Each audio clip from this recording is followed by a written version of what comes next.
Hey guys, welcome back to the channel. In this tech tutorial video, we're going to show you how you can translate a page you visit through the Zen browser in 2026. So let us dive into this.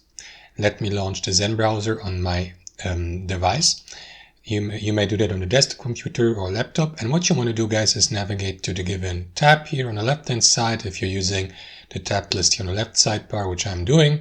And here at the top, you will see the URL of the given website. So I will go with google.com for the sake of this tutorial. As you can see, the homepage here doesn't feature too much text, but we can use that as an example. So hover your mouse over the URL bar and you will see this translation tab here.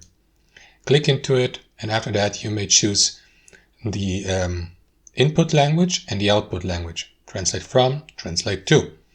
If you'd like to switch between these languages, you may use, for example, that drop-down menu and decide to translate the page from Polish to English or to Dutch to Arabic and so on and so forth. Any of these here, click into translate, and that's it, guys. Thanks for watching.